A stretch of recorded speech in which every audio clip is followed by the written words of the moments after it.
જતા જતા હવે નજર કરીશું બિઝનેસ કેપિટલ પર।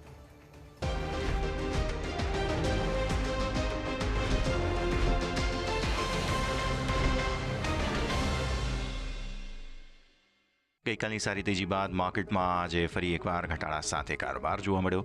આરબીઆઈ પોલિસી જાહેર થયા બાદ પણ માર્કેટમાં એક રેન્જમાં કારોબાર જોવા મળ્યો હતો।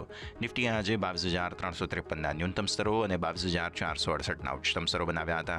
નિફ્ટીમાં પાવરગ્રીડ, નેસ્લે, ટાઇટન, HUL અને ટાટા કન્ઝ્યુમર સૌથી વધુ વધનારા શેર રહ્યા, જ્યારે Wipro, tech Mahindra, SBI, L&T અને ટ્રેન્ટ સૌથી વધુ ઘટનારા શેર રહ્યા હતા। નિફ્ટીની સાથે સાથે સેન્સેક્સમાં પણ ઘટાડા સાથે કારોબાર જોવા મળ્યો। સેન્સેક્સમાં 400 પોઈન્ટ જેટલાના ઘટાડા સાથે 73,850ના સ્તરને નજીક કારોબાર બંધ થયો હતો। આ તરફ સેન્સેક્સમાં 400 પોઈન્ટ જેટલાના ઘટાડા સાથે 73,850ના સ્તરને નજીક કારોબાર બંધ થયો। સેન્સેક્સમાં 74,103ને નજીક ઉચ્ચતમ સ્તરો અને 73,673ને નજીકના ન્યૂનતમ સ્તરો બનતા જોવા મળ્યા હતા।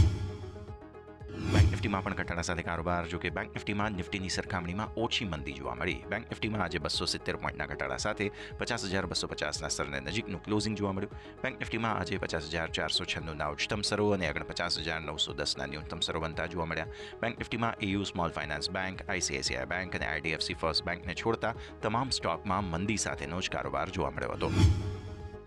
મિડ કેપ ઇન્ડેક્સમાં પણ ઘટાડા સાથે કારોબાર જોવા મળ્યો। મિડ કેપ ઇન્ડેક્સ આજે 250 પોઈન્ટથી વધુ ઘટીને 49,600ના સ્તરને નજીક બંધ થયો।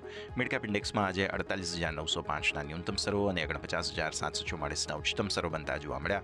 સ્મોલ કેપ ઇન્ડેક્સમાં પણ ઘટાડા સાથે કારોબાર હતો। સ્મોલ કેપ ઇન્ડેક્સે આજે 15,101ના ન્યૂનતમ સ્તરો બનાવ્યા, જ્યારે 15,366ના ઉચ્ચતમ સ્તરો બનતા જોવા મળ્યા હતા।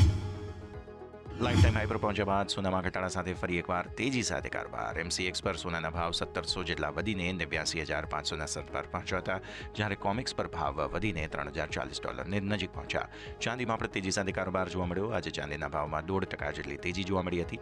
ચાંદીના ભાવ 0.5%ની તેજી સાથે $1,400 જેટલા વધીને MCX પર $90,000ના સ્તરને પાર પહોંચ્યા હતા। ક્રૂડના ભાવમાં મોટી મંદી સાથે કારોબાર। MCX પર ભાવ 5% જેટલા ઘટીને $5,000ની નીચે પહોંચ્યા હતા, તો આંતરરાષ્ટ્રીય બજારમાં બ્રેન્ટ ક્રૂડના ભાવ ઘટીને $60ની નજીક પહોંચ્યા।